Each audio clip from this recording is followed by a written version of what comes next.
नमस्ते। हरे राम हरे कृष्ण हर हर महादेव। तो दोस्तों, आज हम बात करने वाले हैं कि मकर संक्रांति का पर्व किस दिन मनाया जाएगा, 13 या 14 जनवरी को।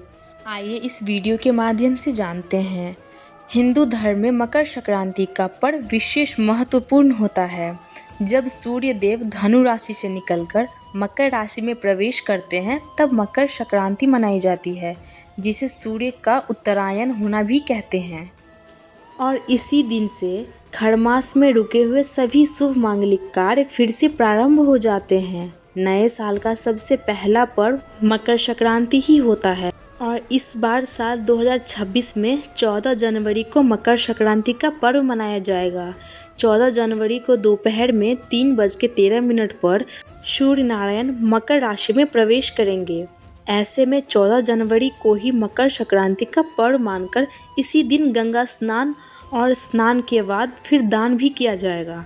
मकर संक्रांति के दिन गंगा जी में स्नान करने के बाद दान करने की विशेष परंपरा होती आ रही है और इस दिन पुण्य काल में और महापुण्य काल को दान देने के लिए या फिर किसी भी कार्य की सिद्धि के लिए सबसे शुभ समय माना जाता है।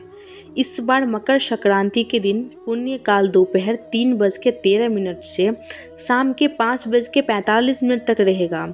वही महापुण्य काल का समय दोपहर 3:13 से शाम 4:58 तक रहेगा। मकर संक्रांति का क्षण होगा दोपहर 3:13 पर।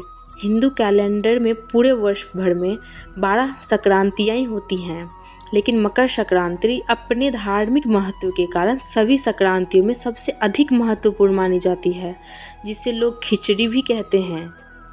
और इस दिन खिचड़ी बनाकर उसका भोग भगवान को लगाया जाता है।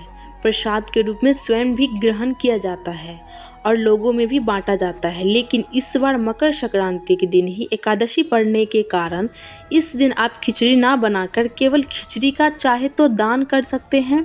और मकर संक्रांति के दिन आप तिल का दान और तिल का भोग भगवान को अवश्य लगाएं।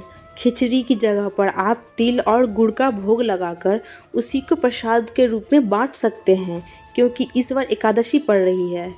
और खिचड़ी का दान आप अगले दिन कर सकते हैं। मकर संक्रांति के दिन सुबह उठकर अगर हो सके तो गंगा जी में स्नान करें या फिर घर पर भी नहा सकते हैं।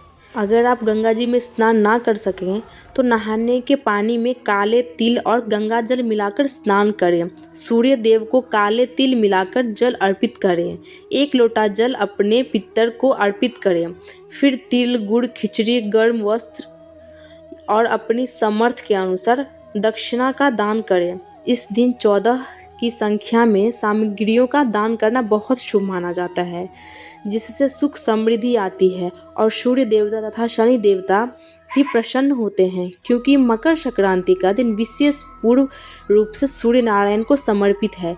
इसीलिए इस दिन सूर्य नारायण की पूजा करने के बाद अगर हो सके तो तांबे के लोटे का यह तांबे से बनी हुई चीज़ जो आप दान करना चाहें, अगर आप दान करते हैं तो आपको बहुत पुण्य मिलेगा। मकर संक्रांति के दिन खासकर पीपल के पेड़ की पूजा करके पीपल के पेड़ में भी जल अर्पित करना चाहिए।